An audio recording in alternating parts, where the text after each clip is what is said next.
Another draft physics video presentation. I will attempt once again communication and so forth. Anyway, what are you trying to say about the ferrocell? I'm trying to say that it's an illusion, or it's kind of a fake. It's kind of a distortion of reality. It's not showing you the truth. It's showing you a perversion of it. A perversion of it. I get that there is no light bending. Well, there you go. Fine, then we're done, right? Quality to the ferrocell, but without the magnet there, I don't know why we would bother with that, but fine. The right angle that bounces light towards the viewer that you describe is dispersed pretty evenly. Well, the point is the little bits fly apart, and so you don't have any of this diffraction crap happening between the little spaces between the bits, and you don't have any bits piled up. So the point would sort of be that you need the bits to pile up before you can bounce light off them. So if you break a mirror into a bunch of little pieces, I mean, technically, right, they're still all mirrors, but when they're broken in little pieces, they're dispersed over a larger area, and therefore the mirror won't seem as effective as a mirror, right? So no lines appear, right? So if I break the mirror, you can't really see any consistent images because the little pieces are too far apart and the image quality is broken. Say that. I don't know, not a perfect analogy, but it'll have to do. When the magnet is close, there is a pattern in the right angle. There's a pattern that causes light to reflect off of it that is drawn out by the LED. Well, the LED casts light, and now if there are lumps in the right places, they'll reflect the light, but not the entire surface reflects the light. What causes the filings to align that way if not the magnetic fields? I never argued that the filings don't line up. The point is they're not lining up on what you would think of as the lines you're seeing. They're not lined up in any way, in any pattern relevant to where you're seeing the light. So, especially not magnetic field lines. So the point is that you can see what a magnet does two different ways. You can put the paper in the way and cause the filings to be stuck in fake space they wouldn't stay in. Or you can just sprinkle the stuff right on top of a magnet and you'll see what it does, right? So if you pour ferrofluid on top of a magnet, you get that, kind of lumpy, surface with all these little things pointing up, Well, that's what it's kind of doing. It's doing the more real, okay?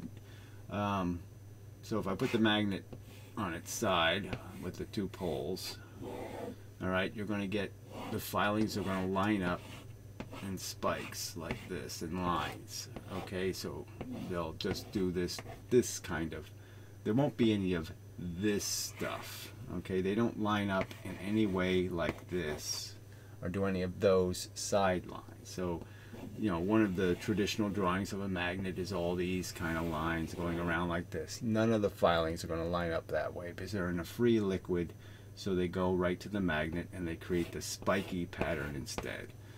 Alright, so if you have the magnet this way, you're getting spikes at the two ends, and if you put the magnet with one pole down, you're going to get the other kind of obvious pattern where they'll just radiate off the pole.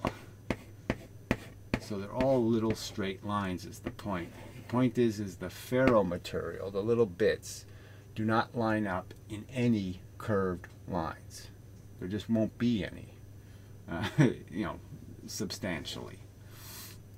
This is what they'll do, straight lines.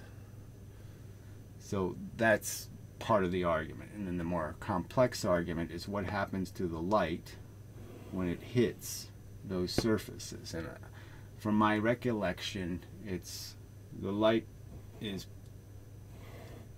if you're looking at it and the light's below your line of sight, the pattern happens this way. I think it's just an arc.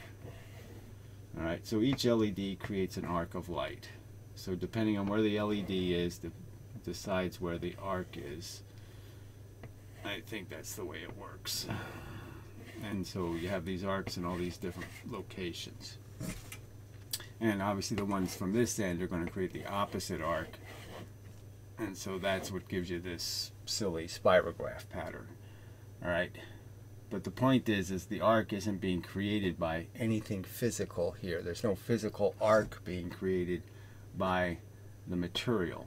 And the point I'm making is that it has to do with this angle. So the angle of this spoke, relevant to the angle of the light, means that each portion of this, the arc that's going to be created, each portion of it comes from a different location on one of these spokes. And so it looks like a curved line, but it's really just has to do with the angle requirements for the light to reflect back to you. So that's why you see it one way, but what you're seeing isn't have anything really physically to do with the actual pattern. I mean, obviously there's some geometric reasoning here, but I'm just saying this curved line doesn't exist anywhere in here. There's no curved lines. It's all an illusion created by an optical trick.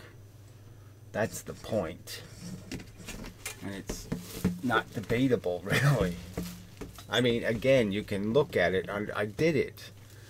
There's just no dispute. Nothing you see is visible in what the material actually is doing. Okay.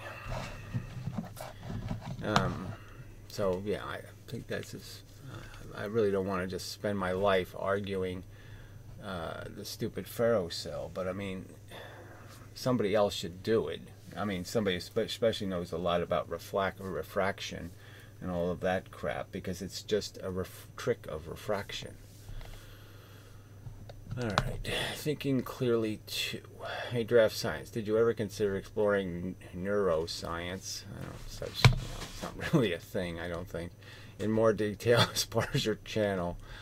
I mean, trying to pick the goo apart and figure out what part of the goo is an asshole, you know, I don't think there's much point in that. We know what makes you an asshole, and that is stupid. Being stupid, believing dumb things, things that you could logically know don't make any sense, like, I'm important, you're not. You know, stupid ideas make people assholes, not neuroscience. The phenomenon of brain creating sensation is a fascinating area. Well, to you maybe. To me, you're really never going to get a great picture. Okay, if you ever get a map of it, like this is the sensation of an itchy butt, right? I draw you a picture of it. It's really not going to be that fascinating. Anyway, and in terms of ethical moral value, the only one that, so if you're going to talk about value, that's really not going to have anything to do with neuroscience either. That has to do with logic. The only one that I think matters, well, if that's all you think that matters, you're talking philosophy, not really science. Because you don't need science to figure out what has value. You know, you're consciously experiencing and sampling everything. You know that it's no fun, you know, to have it wouldn't be any fun to have your guts pulled out, or, you know, bad things to happen to your physical body and it would hurt and be unpleasant. You can know that. And then you can know that all the other crap is doing the same. All these other people are trying to do the same thing. They're trying to keep their guts inside their body, you know, trying to not be in pain. And you can figure out, you know, not complicated at all. You don't even need a science for this. It's so fucking simple. I'm curious to hear your thoughts. Sorry, being off topics. Well, then somebody informed him that I've talked some about neuroscience, and yes, that there's, you know, you can do some neuroscience in a simple way in understanding how we're programmed and how our chemical system is doing one thing, and that creates an atmosphere for your thinking process to do another thing, and how they're all connected in some ways, mind, body.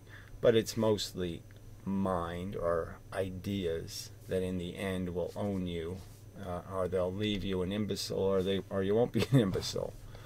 Yeah. But anyway, howdy, Gary. Mr. Keebler, usually a reliable source, but I see the word NASA and I'm already. I have seen NASA news release. Well, as I already pointed out, NASA needs to make everything they do look like it is doing something that matters, because they spend billions of dollars on these crap.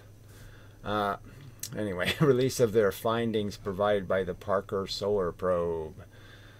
Yeah, well, again, how much interest this, how you know, first off, you know, how realistically close can you get to the sun and measure anything? You know, I mean, you know, as you're going by, do you really want to open your eyes? Oh, yeah, take a look. You know, no, it's not a good idea to, you know, but anyway, I mean, I don't want to make a joke out of everything, but it's just, yeah, sure. Saying that the probe is detecting that the solar winds are flipping magnetism or folding back on itself. Well, as I understand, it's the solar winds next to the sun, not the solar wind that gets to us, necessarily. A voice defect. Let me get a drink, maybe. Happened before. Which key do I hit, I guess? Alright, I'm back. So, yeah, I mean, solar wind where we are versus solar wind at the surface. Yes, so they miscalculated. There's more wind than they thought there was.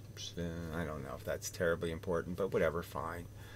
Is this something new being observed, or is there a simple explanation for this already in place? Well, the flipping the magnetism thing really just has to do, again, with your locality, how close you are to something, right? So if I want to flip your magnetic field, all I have to do is overwhelm the Earth's magnetic field. You know, technically. I can make the Earth's magnetic field kind of go away, you know, if I bring a stronger magnetic field into your location close. And, you know, that's really all you're really talking about. So when they're measuring something, right, it's a giant burst of crap coming off the sun, let's say, and it has some mass and it has some magnetic elements in it, and so for a moment it'll be flipped from your perspective because something really big magnetic showed up, a blob of extra magnetism. But that doesn't mean the whole sun flipped. Yeah, you know, it just doesn't mean much. So yeah, but this whole flipping thing, I mean, you know, people have lots of theories about, you know, the Earth has flipped its magnetism a few times. The South Pole became the North Pole, and vice versa in terms of the magnetic field. That's what the evidence sort of indicates. Is it caused because the sun goes through some cycle that causes it? It might be. The sun obviously has cycles, right? They already know it has cycles of activity, some spots. So it's like a geyser.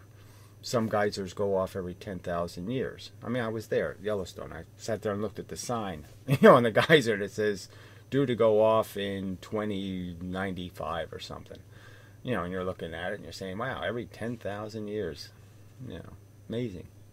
But it's just a percolator, you know, and there's slow percolators, fast percolators. So yeah, the sun has probably other cycles where it does stuff every 10,000 years. So maybe we haven't seen one of those things yet. Maybe it could be catastrophic and we all fry. Who knows? I don't know if they're going to be able to answer those questions, but who knows? Simple explanation already in place. Do you have any theory on what's going on? Well, I'm really, you know, I guess, you know, don't want to be, you know, insulting, but I mean, clearly this isn't the channel for detailed analysis of the sun's complex structure. I mean, like the Earth, it has a structure, right? You go 10 feet deep, it changes. You go 20 feet deep, it changes. You go 30 feet deep, it changes. You know, just like the Earth, you know, things change because there's over time it has segregated substance, you know, and the argument I think is that the inside is like mostly aluminum. You know, that most of the earth is aluminum. You know, who thought of that, right? I mean, I didn't think 70% of the earth was aluminum or whatever the fuck it is. So anyway, but who cares? I mean, you know, not really relevant to me. I mean, or even fascinating or at all interesting. But fine, it's okay. The dual nature of waves versus particles is just a good way to describe nature in different ways. Now, I don't know, does that make any sense? So if I had a glass of water, you want to describe it in different ways. You don't want to just get to the essence of it. What is a glass of water? You know, you don't want to just get to it. You want to play some game like a lot of different kinds of descriptions are somehow helpful. I don't see any point in that. So we have two different agendas. I want as few words saying things as accurately as possible. What do you want? Even saying waves is just an analogy. Says you. They're pretty explicit, okay? So you want to say they're just analogizing? No, they're pretty explicit in the concept that it's somehow there's a medium and it's waving. They're not saying that something's coming at a frequency. That's the clear argument. Is it a something at a frequency, or is it something that's waving? Those are two fundamentally different things, and you want to pretend that it's the same thing. Man, I think you're just playing. You're playing pretend. Yeah, that's not reality. That's pantomime physics. And if somebody's doing that, they're silly. Alright, light isn't a particle or a wave. It says you. And what's your grand authority, little scaredy cat? I mean, why should I buy your statement as meaning anything at all? No, I think it's pretty explicit. It's like there's a glass of water and there's a glass with no water, and somebody says that glass has water and that glass doesn't. You want to pretend we can't tell the difference? Go ahead and pretend, but I say you're just pretending. Okay, it's one or the other. It's a thing at a frequency, or it's some sort of medium that's jiggling. Those are two fundamentally different things. We can't scale down any analogy to that size. Well, of course we can. There's nothing stopping us. You know, geometry can go all the way down, and there's no reason for you to just say as a declaration you somehow have special knowledge that it, you know, there's no form or there's no shapes or any of that stuff. And I would just argue that, man, sure could be. There's nothing stopping there from being except your notion that there is no such thing as a shape all of a sudden. Fuck that. The point is this. Yeah, we're not having an argument about whether electrons are square or round. We're having an argument about whether the quanta is separated by empty space. Like there's somethings and then there's nothing. And then there's a something, and then there's nothing. And whether there's something everywhere, and there are no somethings in the something. There's just thick something or thin something, or some kind of bullshit like that. Okay, that's the fundamental argument shit for brain. Sorry, but these people who just make these declarations and provide no reasoning, no way for me to understand. Why should I accept that as a truth? What evidence do you have for this? It's neither a particle or a wave. Where did you get this special evidence that proves that? Anyway, you claim he didn't understand QM. I think this is the Holiday video. Yeah, clearly stating that he didn't understand it in the sense that he had no mechanism, and he was just accepting there's some sort of idea of this field, and the field has error, you know, some sort of orientation in it, and he didn't explain how the field gets oriented. So yeah, you sort of have to explain where the pressure comes from, and you can't just say, I'm just going to do this field thing, and when the thing shows up, then I'll say there's a thing there, and then when there's no thing there, I'll say there's no thing there, but I won't bother explaining how things move from one place to another place, and I don't think he understood any of that shit. But likewise, you don't think you understand electromagnetism or relativity. I don't think. I don't care what you think, frankly. Why the fuck should I care again? Where have you demonstrated that I should go to you as an authority for anything? Anything at all? Oh, that's right, from nowhere. So you're just making some kind of snarky statement, pull out of your ass, I'm an authority. No, you're not. You claim you do. I claim I have a better model. I have one that actually works and it has real things in it. It doesn't have fake virtual things in it. Holiday was accepting the existence of virtual things and bent geodesics. What can I say? Let's acknowledge that Holiday conceded that my theory did work, and he conceded that it has elements that seem reasonable. So, but he just wasn't willing, okay, to go from magic physics to hard physics, real physics. You claim you do, but you can't go through the math. Why should I have to go through the math? I mean, why should I have to waste my time? Okay, let's take this pen, okay, and let's see if we can mathematically figure out its exact volume in space. Okay, it has all these little curved edges and all this stuff. Let's spend 3 days figuring out the exact volume of this pen. That's math. Now, yeah, you can do that. I'm not disputing it. Okay, I'm not disputing it. You can make a formula and figure out if I take a little section of this curve, and then I can do integrals to figure out this little slice here, and then I can figure out how long that slice is, and then I can figure out this has little stripy things in it. And okay, so I can figure out the curves of each one of these and do some kind of pi crap to figure out that. And I'm not arguing that the math doesn't work. I'm not arguing that I need any new math. So what exactly does the math have to do with figuring out what is the pen really made out of, though? What's it a volume of? Is it a volume of waves, or is it a volume of real stuff? Little bits of stuff, energy. It has a certain temperature. It has lots of things that I think are far more interesting than calculating its volume. Its exact volume. And it won't even be an exact. You know, that's the big joke, right? The equations don't give you exact figures because the nature of integrals are basically a concession that I can't give you an exact. I can only approximate sections and then take those approximations and spread them over a larger area. But that's the best I can do, is approximate. So again, this idea that math proves physics. It doesn't prove anything. What do you think is in math? What's in math? When you break it all down, right? They have fancy symbol, fancy symbol. Well, some of those fancy symbols just mean that's a different equation. So this fancy symbol here means you have to do, you know, x divided by y divided by d, f squared.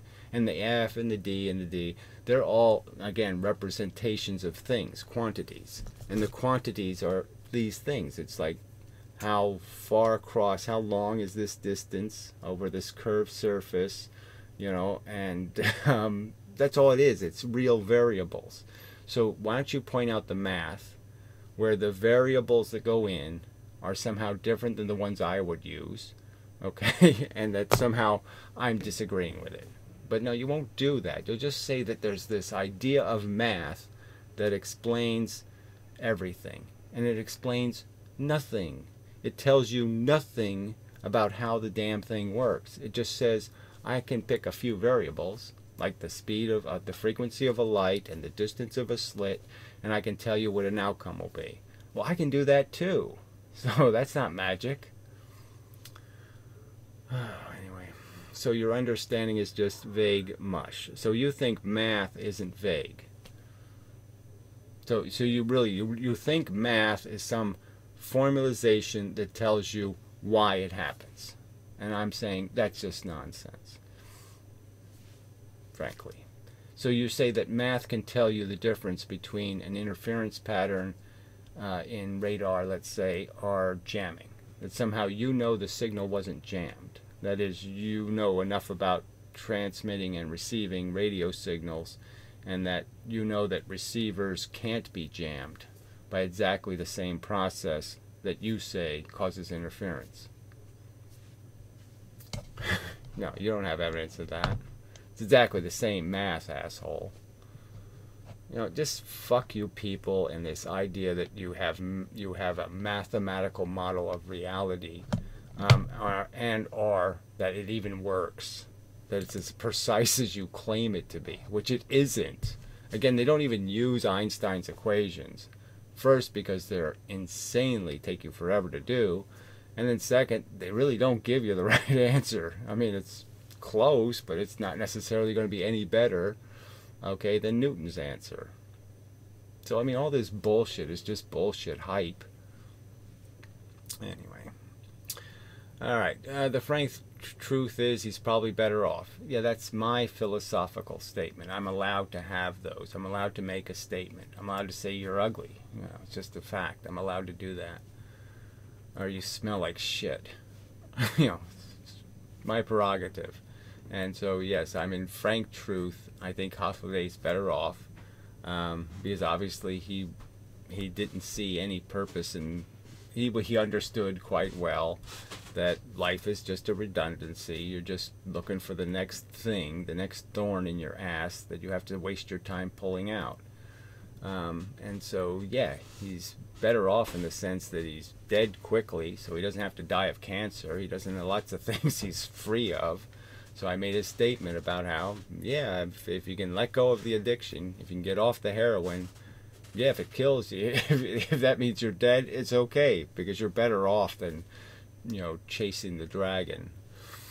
Anyway, so you are some hero. Well, the point is that I have a more heroic purpose than Holliday. Holliday was a defender of bullshit. I'm a defender of the truth. So yes, by that statement, I would say it's better that I'm still here, because I am, unlike Holliday, much more rational. Holliday was an idiot, a fucking idiot. He argued for nihilism, an idiotic philosophy where he was important because he had real feelings, and the rest of us weren't important because he didn't feel our pain. Because he didn't feel our pain, there was no reason for him to be concerned. And so you think that's logical? Then fuck you. Okay, so you're some hero. Continue to brave the horrors of life. I am doing that, however you want to describe it, but that's what I'm continuing to do. Whether it's smart or stupid, that's what I'm doing. To save the world with your philosophy. Now to save people like me. Okay? People like me who wished somebody would have reasoned with my mother before she decided she was, you know, I'm a fluffier version of Dr. Frankenstein, and this won't be a problem at all, and everything will work out just fine. Blah, blah, blah, blah, blah. Yeah, okay? Before Trixie, you know, decided to be a physicist. What can I say? Yes. Do you really think your contributions are helping mankind? My interest in whatever a mankind is obviously different than you. You think survival is winning, and you don't care how much it costs. I would argue that if I can stop World War III by killing everybody, yay, I win, okay? I did a good thing. There's just, the human race is a preposterous pile of slop, and the animal world is about 1,000,000 times worse. And it's just, there's nothing going on here but a really evil experiment. Now, you want to keep Dr. Mengele in business. You'd be very sad if Mengele dies. I won't be. We're fundamentally different people. You like torturing shit. I don't think it's a good idea at all. And I find it even offensive that you think you have the right to impose it on me. Yeah, fuck you. Really hard and unpleasantly. Anyway. And if so, doesn't that mean it was a good thing you were born? Again, why should I make excuses for, oh, I'm going to give birth to Mr. Clean so he can clean up all the sewage created by all the other people who thought they were going to be giving birth to Mr. Clean, but they really gave birth to Mr. Shithead, Mr. Make a Mess.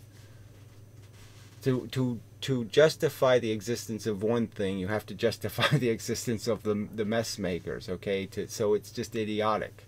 We shouldn't have to give birth to Superman to clean up half of the mess the evil is making, and to be left with half a mess in the end. So if you can end all of this game, then you can take out all the negative characters completely, and you don't need anybody to come save the day. If you kill the villain who tied the girl onto the railroad tracks, you don't have to have a hero to save the day. Anyway, couldn't breeders make the same argument? I don't understand how they can make the same argument, but whatever. Saying it's a good thing some people were born. I didn't make the argument, you did. I'm not the one saying it's a good thing I was born.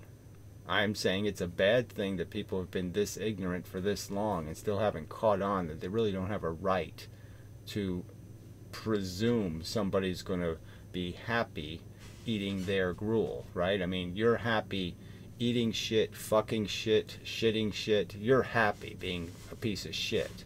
And so you're assuming that everything wants to be shit like you. Well, maybe everything doesn't want to be shit like you, right? And so, but you're just saying, I'm going to impose it on you, whether you like it or don't. Maybe you love vomiting, right? And you're just going to sit there and assume, okay, I'll make everybody vomit because I love doing it. You know, fuck you. You have no evidence this is some perfect joyride, certainly. I mean, why should I even have to argue about how you're being obnoxiously arrogant to assume I want to live in your shitty human race and play your little silly human games? I don't want any of them. They suck. You're idiots. You're complete fat, ugly, stupid, smelly fucktards. There's nothing about you at all admirable. Nothing. I'm sure that's true of you personally. That's why you're hiding behind your little M.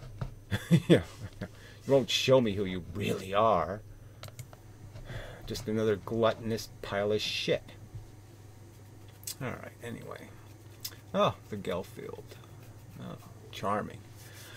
I think you're doing something similar to a politician. Think whatever the fuck you want. You're an idiot. So, continue. In that you read my statement, then you put words in my mouth. No, you're the one who keeps lying about everything I've said. Alright, you haven't properly paraphrased a single thing I've written or stated.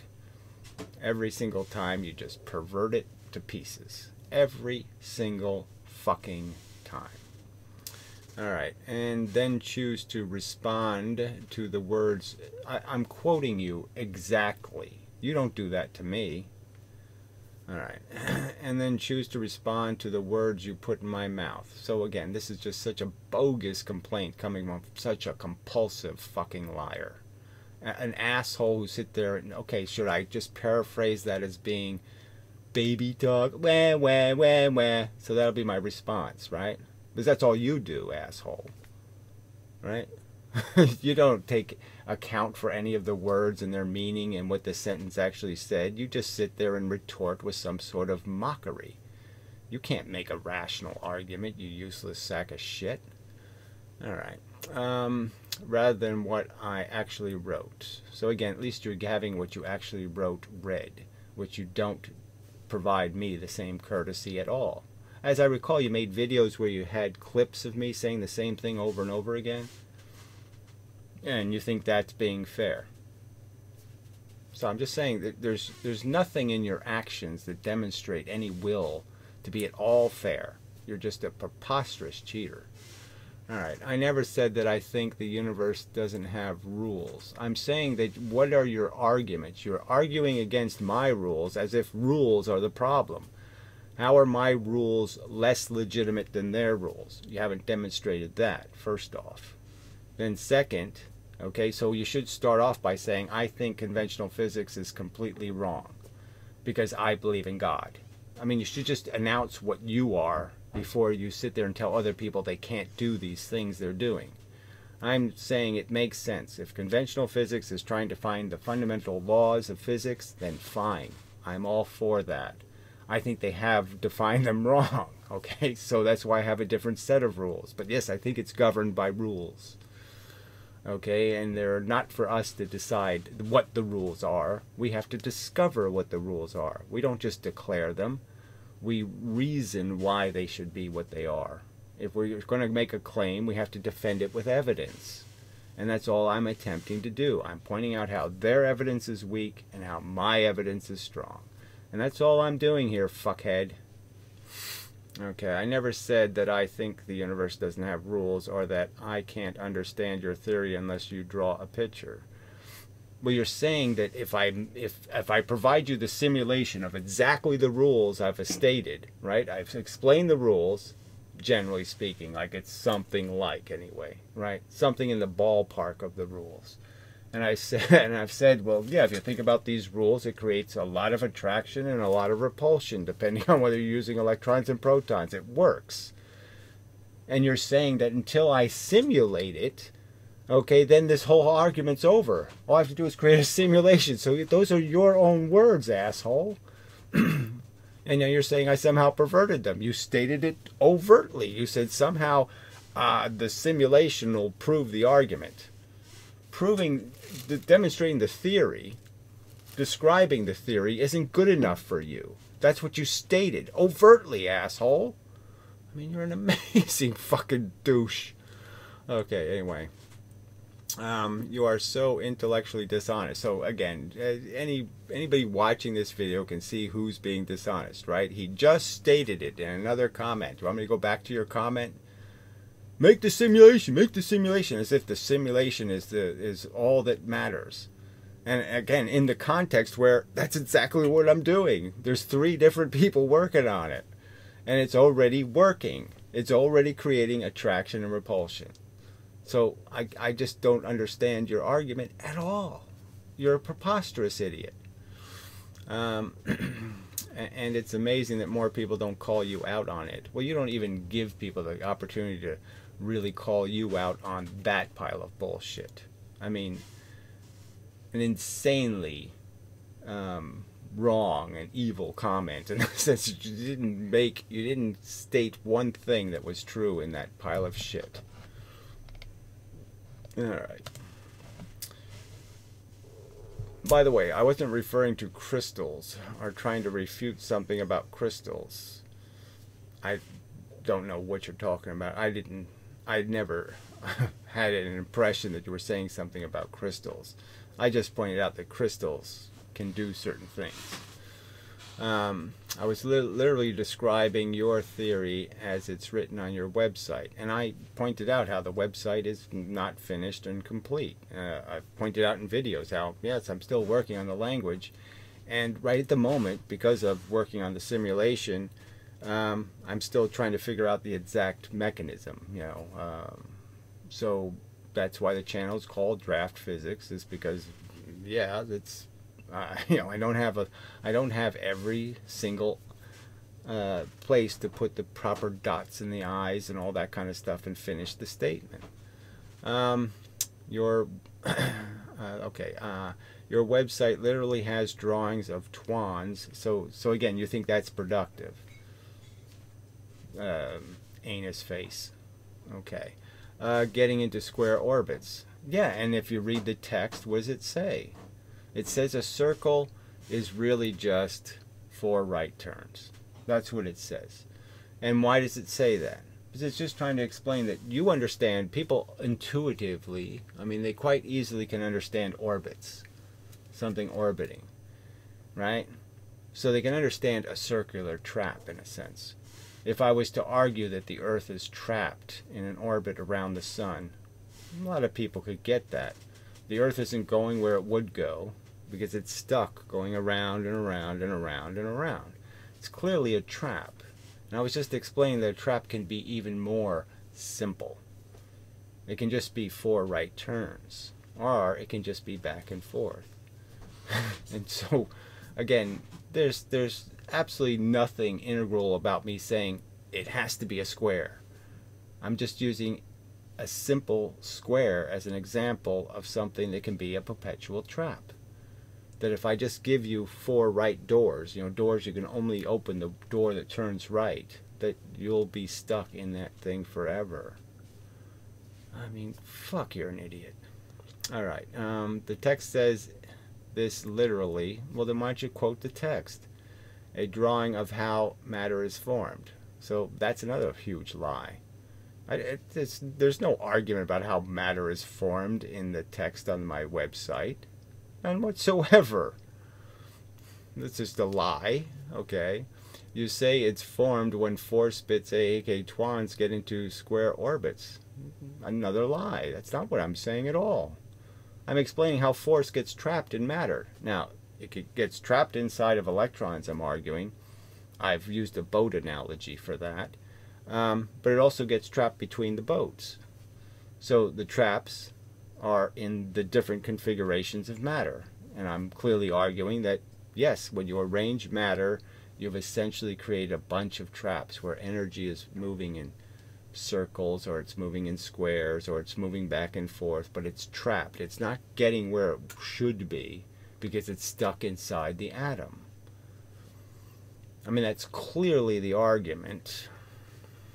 Clearly. I mean, restated so many different ways and different times in these 1,000 videos. All right, anyway. Square orbits because it keeps bumping into the twans. So, if you're going to keep just using this garbage rhetoric, what am I supposed to say? Fuck you, anus face. I mean, it's it's just I'm not going to sit there and tolerate it and just say that's acceptable. I've attempted to clarify the distinction between a force and matter. And so I've called them bits. And so I'm saying there's 2 matter bits, electrons and protons. Do you have some disagreement?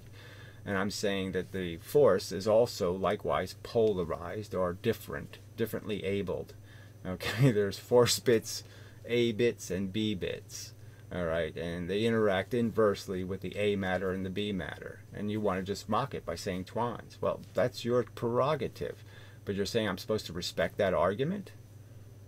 That's an accurate paraphrase of what I'm saying? I say it's rubbish, it's shit. I say you're an ugly, stupid, motherfucking piece of crap that I can't wait till you die appropriately. You get exactly what you deserve. Fuck you. Till dead. And you've made lots of videos stating this explicitly. Well, again, I haven't. So you can say that, but it's a lie. I've explicitly stated that there's 2 kinds of force and that there's 2 kinds of matter, and I've stated that the relationships between them follow these certain rules, but it has nothing to do with always creating a square. That's just nonsense. I've explained ping pong paddles and the force bouncing back and forth. How's that a square? So just keep lying, asshole. Alright, now you can sit there and lie all you want, but don't pretend that you've somehow answered my post because you haven't. Well, it's just amazing rubbish. So again, fuck you, you piece of shit lying, piece of human garbage. May all your prodigy get what they deserve for being related to such a hunk of crap. Ugh, they all should be thoroughly humiliated having anything to do with you. You're you're a reflection of them, So yeah, fuck them.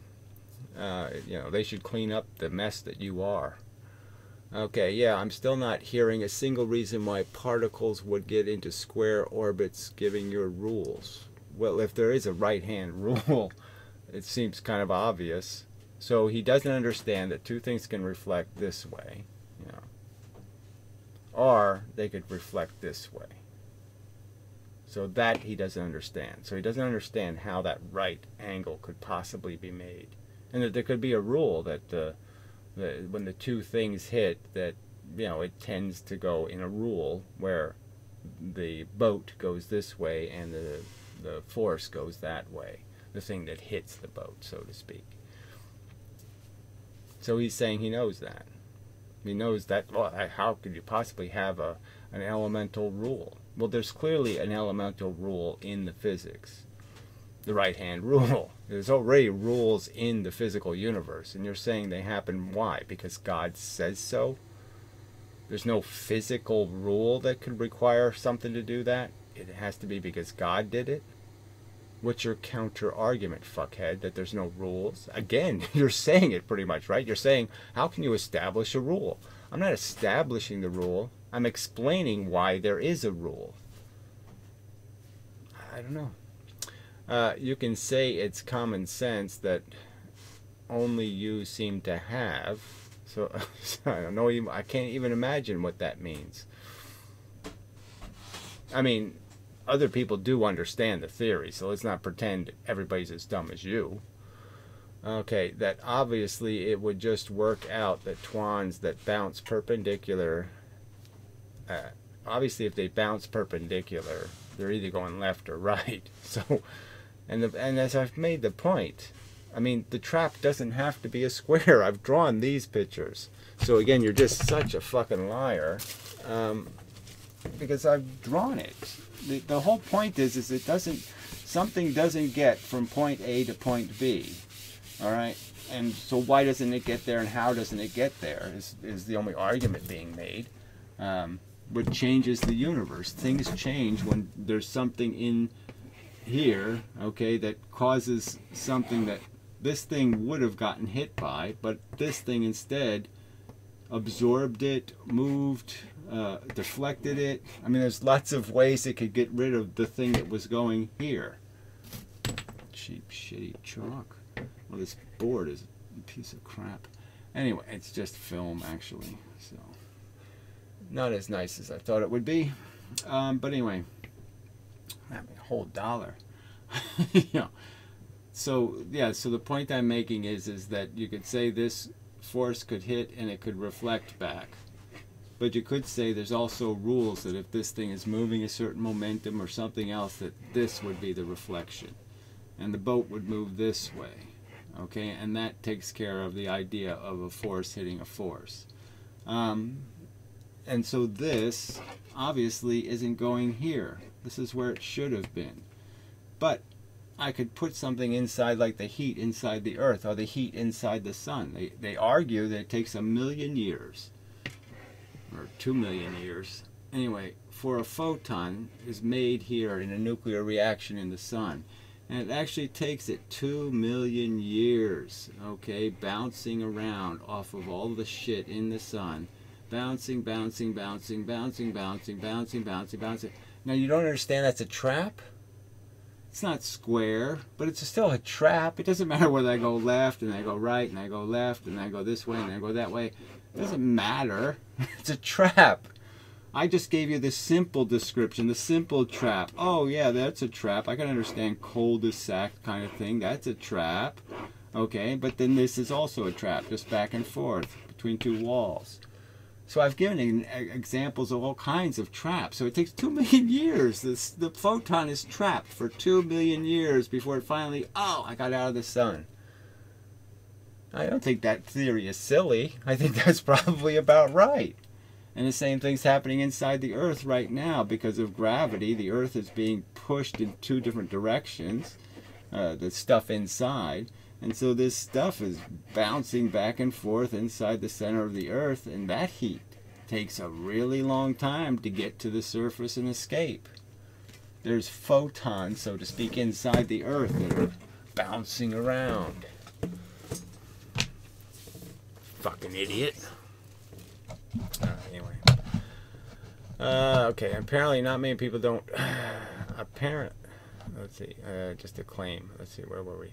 And obviously it would just work out that twans that bounce perpendicular just explain every physical phenomena we witness, but that's just a claim. I'm saying that once you create a change, then you have change, okay? So obviously, as I've pointed out, if two same things crash into each other, okay, and go and reflect, you can't tell that anything happened in the universe, because if they would have missed, you would have had something going this way and something going that way, and if they didn't miss, the same thing.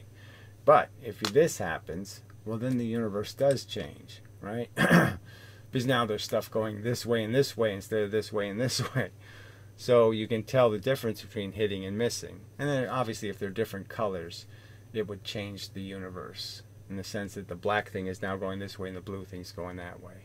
So there's lots of ways you can illustrate how change, okay, would take place, that now everything's changing all the time, and now the universe can be all kinds of different things depending on which things hit each other and which things don't. You don't understand that argument clearly. Alright, and apparently many people don't agree. Let's see, if I'm not, we just witness, but that's just a claim. Yeah, we witness, but that's just a claim. It's not a claim, it's a claim provided with reasoning. Now, you can either agree with the reasoning or not agree with the reasoning. This changes things, okay? When stuff gets caught in heat, okay, that's energy. The energy came from somewhere, is my argument. You're the one pretending it came from bent space. Bent space made the inside of the Earth hot. It made a bunch of little energy bits inside of the center of the Earth. Create a bunch of motion of the little tiny bits. The little tiny bits are all moving in kinds of weird ways because space is bent. Well, obviously, if it was bent space that's causing gravity, well, then the Earth would just slide down the geodesic and it wouldn't be hurt at all. So clearly, it's a lot more complicated. All right, anyway. And apparently, many people don't agree with you and think it's not obvious and intuitive. I don't care about obvious and intuitive. All I'm arguing is reason. Now, that's it. I can't make people not believe in God, right? People have been believing in God, even though here we have all this evidence of evolution, all this evidence of how there's no evidence that God gives a shit if he existed, all this evidence that exists, and they still, most of them, fall for it. So, I mean, you know, well, how does this statement mean anything? Apparently many people don't agree with you. Yeah, many people are idiots. That's already a proven fact. Idiot. So my point was a computer simulation modeling your specific particles. Okay, so now he's going to try to reassert the same point that can't possibly be changed. My argument was smart people don't need a simulation. They just don't. I can describe water and a glass to a smart person and explain how you can pour water into a glass and they can see it all right in their own head. I don't have to draw a fucking thing. But dumbasses can't do that.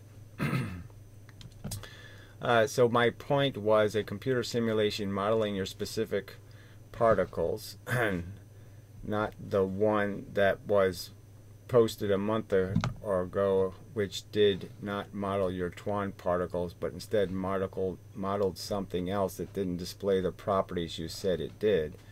Well, you're just a liar right there. There's no other thing. I have the image on the website of the simulation, okay, with the little particles in it. That was taken from the simulation. That image of little red and blue things moving was taken from the simulation, asshole. How is it not modeling the particles? I mean, how preposterous a lying sack of shit can you fucking be? Would settle it once and for all. But you're just too chicken shit to try it. So again, this is just nonsense. There's 3 different people working on it. Superior Mind posted a simulation. I don't understand. Then you're saying there's not particles and matter bits in it. There are 2 kinds of force bits and 2 kinds of matter bits in the simulation. Well, that's exactly what's in the simulation. So you're clearly insane, and I really shouldn't be bothered. But anyway, another one. By the way, why would particles that don't change momentum, okay, why would photons, you could say, be somehow more intuitive than bent space or virtual particles that split into 2? So he's saying he's saying it's more intuitive. I'm just saying, what's the evidence? The evidence is we already know that photons exist, and that in a sense they account for much of what we call energy in a system. Like we can put infrared radiation into something and it will move the atoms. And we know that the amount we put in is the amount that will come out eventually. That it's not a destructible substance, the energy. That's the argument. So, I don't know, what do you want me to say? It doesn't have anything to do with intuition. It has to do with reasoning. There's a ton of evidence that photons are indestructible. A ton of it. So I don't know. I'm not making that theory. I'm not proposing something bold and new. I'm just asserting what is already proven fact. Okay. I don't understand. He's an idiot. I know you like to straw man the inventions of other physicists. So again, something he will not back up with any shreds of evidence. So we have no evidence for that. But when you do it, you expect a pass. So again, you prove nothing. You quote nothing. You demonstrate nothing. You just make accusations that you don't defend with any evidence. So essentially you waste people's time. Again, I make the accusation you're obviously a criminal, the FBI should investigate you, blah, blah, blah, blah, blah. Sounds like all this talk about physics being motivated to deny reality. So all this talk about physicists being motivated. So where did I make that argument anywhere? I said physicists are idiots. I said they're math geeks. I said lots of things, that'll explain why they have, first they have their heads up their asses, and they have their heads up wrong asses, dumb asses, and they've made huge mistakes. I mean, and they're kind of glaring mistakes. I mean, you're falling for nail in the coffin evidence that isn't even close to nail in the coffin evidence. Pretending that the lensing images from space make some kind of mathematical sense. Not being able to figure out that the lens is the wrong shape. All of that kind of stuff is kind of glaring. All right. To deny reality and embrace religious notions is to quote or whatever on your part. That's your bad. No, I'm sorry. I'm not making any assertions. I'm not defending with reasoning. So again, the only assertion I'm making is I think this model works better. That's the assertion. Now we can go with Maxwell's model, right? Let's go to Maxwell's model for a second. All right. Maxwell says, the best theory he had at his time. I'm not saying Maxwell was devoted to it. I mean, he clearly said, well, maybe this isn't quite right. He believed that there was a bunch of little spinning vortices in the field lines, right? So they're all spinning like little tornadoes. And that matter went in between the little tornadoes and was like an extra gear. So it was like having two gears that are turning this way. See, you couldn't make any sense out of the two gears turning this way because they would rub against each other, and cause friction. So he put the matter in between to do the clockwise spinning. So these things would spin clockwise, and then the other one would spin counterclockwise to make them meshable. And that electricity was these little pieces of matter moving through the vortexes. Okay, so there's about 700 references to vortexes in his paper, like 700. Okay, do you think there's vortexes? Do you think that's a rational or reasonable model? Do you think that's how it really works, that the field lines are vortexing? Do you think that's happening, asshole? Fuck. Anyway. Right, so my bad. Fuck you.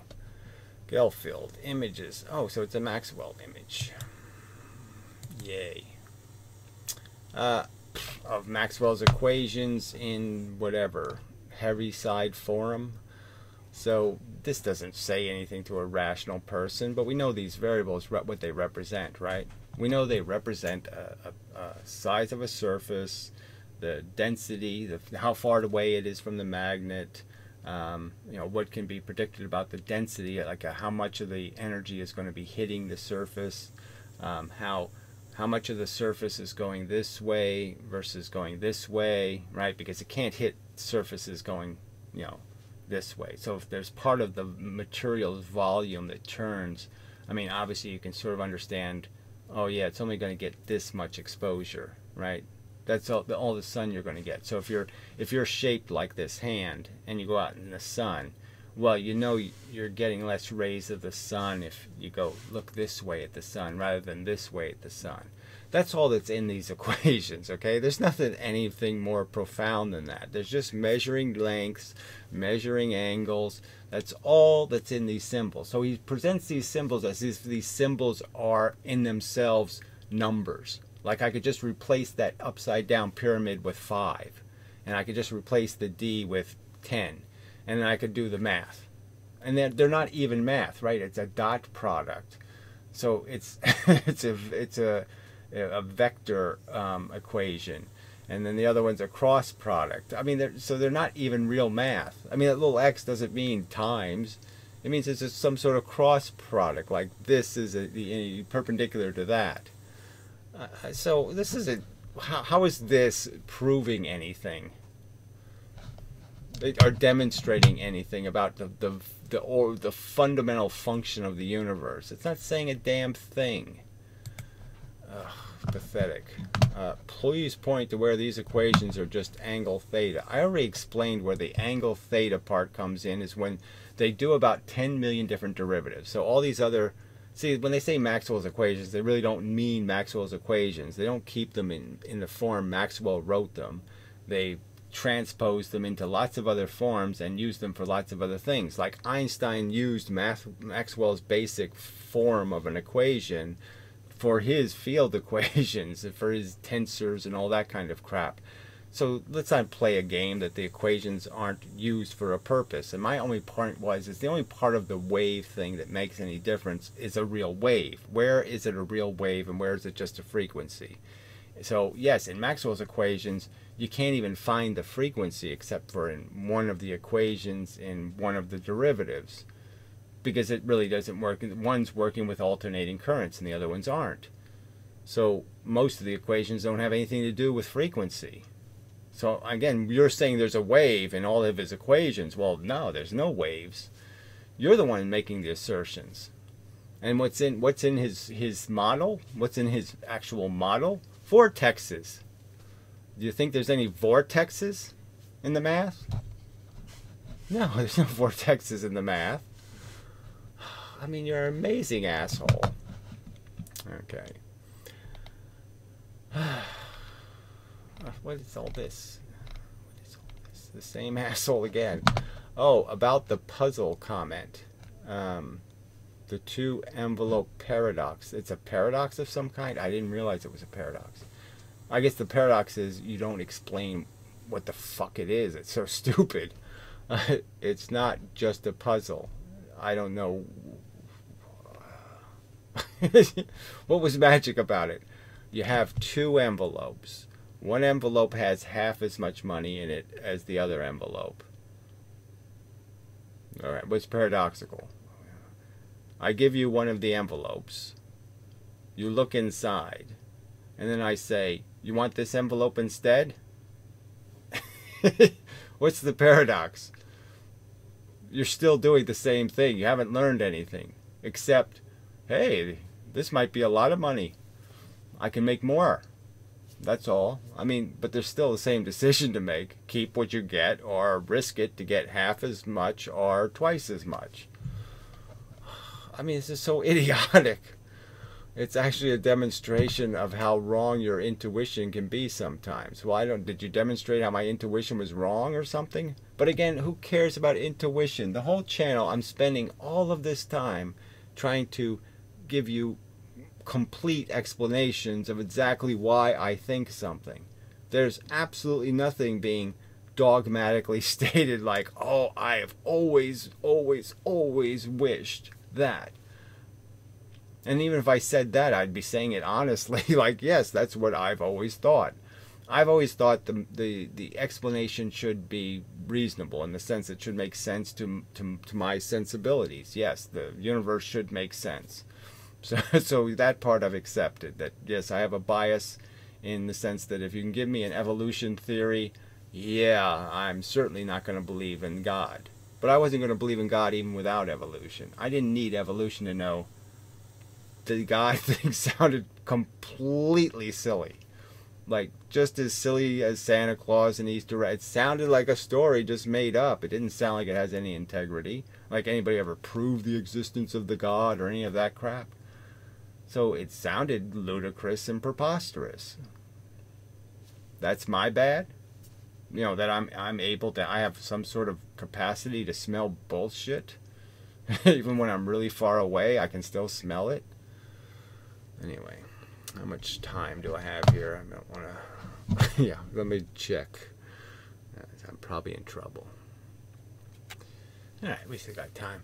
So this is just so... See, he wants me to play in his... The area that he gives a shit about, which is some sort of paradoxes and nonsense and confusing people. I have no interest. Physics is an incredibly interesting and compelling puzzle. You think they have all the answers. I think all their answers are silly. Well, 90% of their answers are silly answers.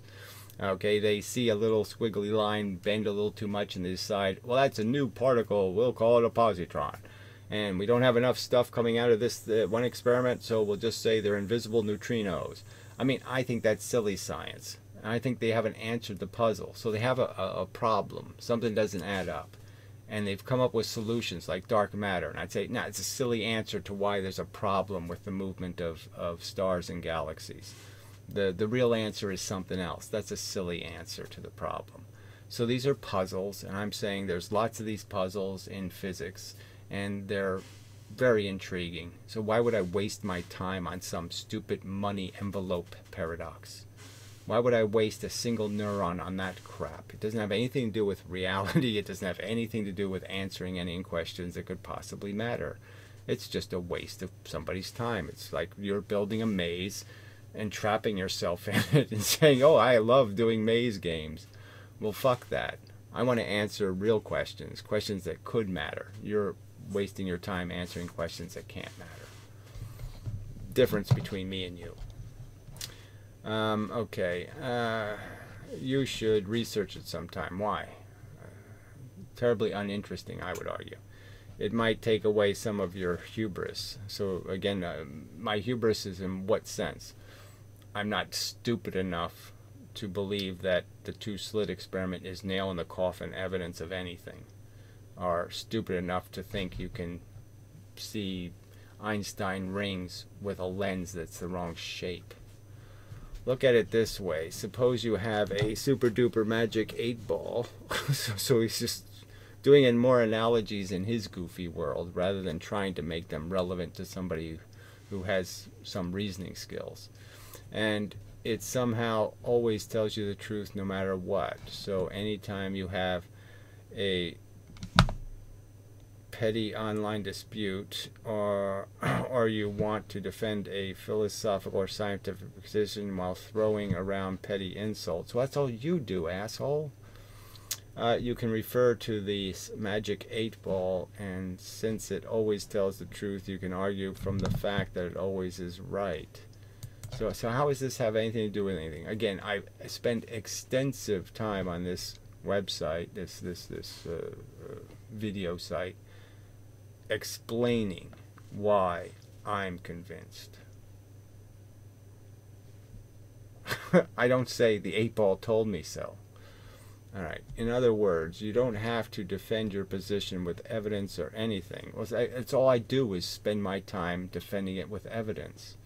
I argue that the photons don't create the same image as the electrons. Well, that's a problem. You've got to explain how the same math creates two different images. You can just defer to the magic 8-ball, and I never do that. I defer to reasoning and explain how gravity isn't a magnifying lens. Well, that's what you do with your common sense intuition. No, you do it with arguments, and that's what I make is arguments. You're the one who perverts them into twan. You know, you say my argument is twan. No, that's not my argument.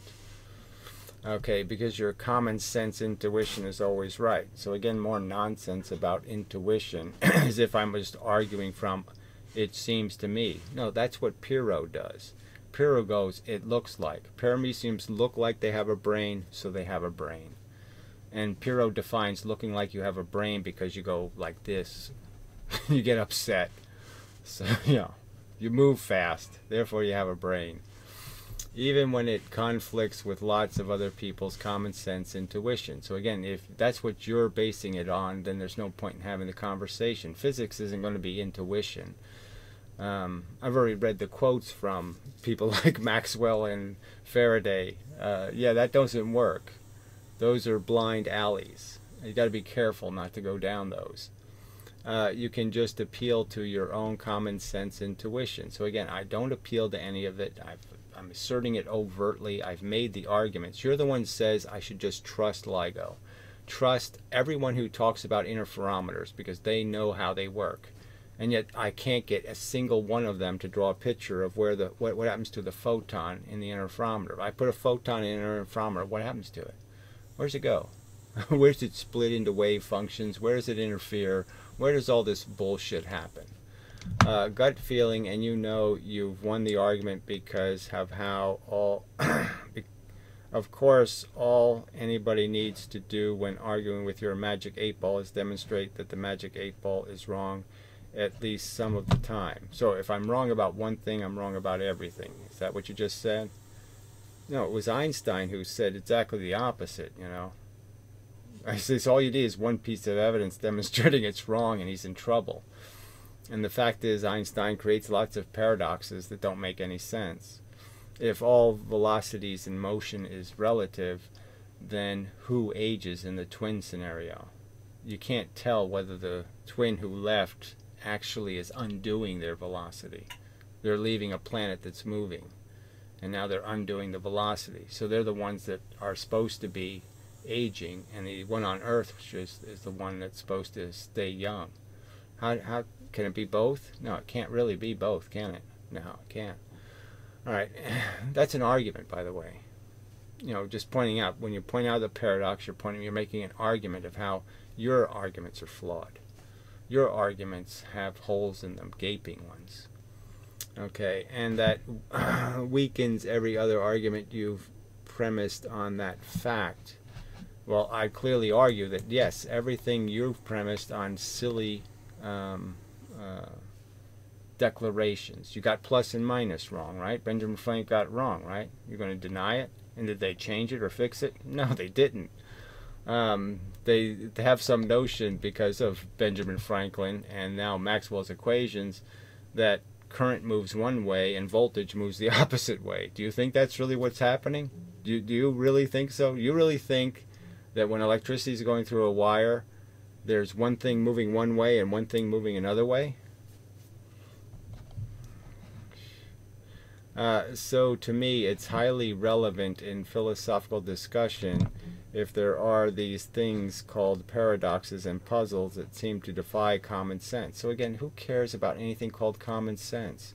All of this is the byproduct of watching things and analyzing them. What, you don't think I analyzed the Mu-Meson experiment? I watched the video about 17 times, probably. And I've thought about what they're saying and how they're measuring it. I've analyzed it. It doesn't have anything to do with common sense, you fuckhead. It has to do with a diligent process of saying, well, what are they basing that on? And what are they basing that on? And what proof do they have for that statement? Okay, in fact, if I'm not mistaken, you're mistaken about everything, and you're such a lying pig. That's why logicians are interested in paradoxes. Well, they're not physicists. I'm not sitting here pretending that I want to just play some stupid game of stick a bag over your head and then try to figure out where you are or something. I mean, I'm saying I don't like doing puzzles for the sake of doing puzzles. I'm picking puzzles that are relevant, in my opinion. You're picking ones that are irrelevant and saying that's the higher science, is doing the irrelevant ones. Playing a silly game. Put bag over your head and spin around in circles and see if you can figure out where you are. Not terribly interesting. I'm saying open your fucking eyes and look at the world around you and try to figure out where the fuck you are. Okay, isn't he first place? I don't know what that means. Maybe you should try reading up on that. No, maybe you should try, like I said, getting run over by a car, because you are a menace to reasoning, logic, intelligence, decency, fairness. You're just a despicably horrible human being. Yeah, so fuck you. Alright, so we have a new comment. Good.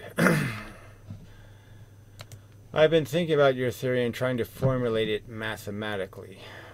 well, it's going to be coming out to some simple things like, you know, Einstein's thing where he says E equals mc squared. Well, it's going to be something like, well, not really. E equals motion, something or other, you know. Because clearly it's the motion in the universe, and it's just recycled forever. So E equals the motion in the universe. Okay, that's... All right, I noticed one particular issue, though.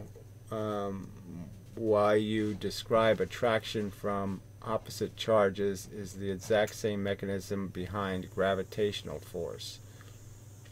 Let's see, I've noticed one particular issue, though.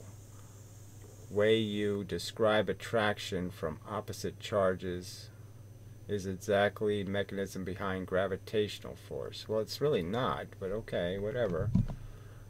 I mean, I'm not arguing that gravity is created because the force goes left or right. I'm saying the force obviously goes into the earth. The earth absorbs it. Matter can absorb forces. You know, clumps of matter can absorb force bits. They don't exchange them, they just absorb them. Anyway, however, one is much stronger than the other. So this stupid strength argument is so fucking irrelevant. It's not stronger, it's on a different scale. You know, so there's no empty space between, you know, the amount of empty space between two electrons is, you know, infinitesimally small compared to the amount of space that's around the Earth and all that kind of stuff. I mean, well, anyway, do we need a new explanation for these two forces? No. The forces are obviously weaker, just as magnets are weaker. So if you take a magnet and you line up all the magnets in the right way, right? All the atoms. So if you take a piece of iron and you line up all the dipoles in the right way, you get a magnet. And all you're saying to me is, well, yeah, if I mix the dipoles in all different directions, the magnet will be 10 to the 40th times weaker. It's not going to be a polarized magnet anymore, right? The magnets aren't going to be lining up. They're going to be canceling each other. So there's going to be a huge waste. Well, the argument is gravity is in that circumstance. Gravity can't take advantage of polarization. So the force is incredibly weak because the force is doing a lot of yin-yanging. Okay, every time a force bit hits an electron, you know, the blue force bit or something, it's kind of just wasted, or the red force bit hits the other, it's wasted because there's something else doing exactly the opposite thing.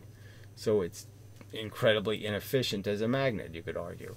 So that's the difference between the two forces. One is a dipole field where the dipoles are lined up, and one's a dipole field where all the dipoles aren't lined up. So yes, obviously the effect is much weaker, but clearly gravity is an incredibly strong force. So again, this argument that somehow it's a weak force when it's pushing the Earth into the sun seems to me just kind of silly. All right. It is silly. It's a silly argument. You know, the scales, I don't know. How are you attempting to compare moving the Earth into the sun with two electrons? I mean, it's a silly comparison. But anyway, but the force, look, you know, this is the foundational argument. You either understand this argument or we really don't have a conversation. There's one universe, okay? There's stuff and there's empty space, right? So there's one universe. It's made of the little tiny bits. They're making the universe. And any phenomena that happens on a bigger scale has to be a byproduct of the rules governing the little stuff. Anything that happens, the little stuff did it, okay? Protons, electrons, neutrons, and force makes my hand move. Everything that happens, the little universe does it before we do, okay? We don't have anything to do with it technically. It's all the little universe is doing it. Everything that's done. The big universe doesn't tell the little universe what to do or how to be. The little universe tells the big universe what it's going to look like. So if you understand it in that context, you understand that gravity is an emergent property. It isn't an elemental property. It's something that's the byproduct of charge. And when you mix the charges, you dilute the power of the absorption of energy. You still have shadow, but it's a much weaker shadow when you haven't segregated the two forces.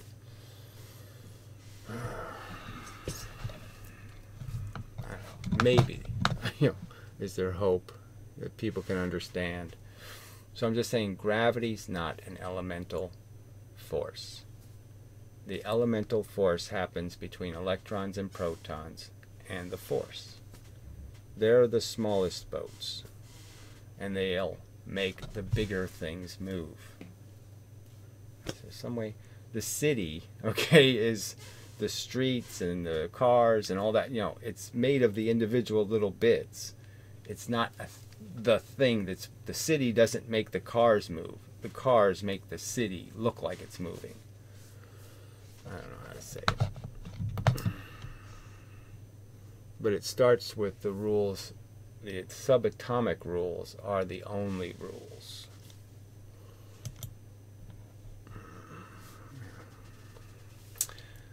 So, till the next time and such. So, simulation stuff coming soon. No doubt about it.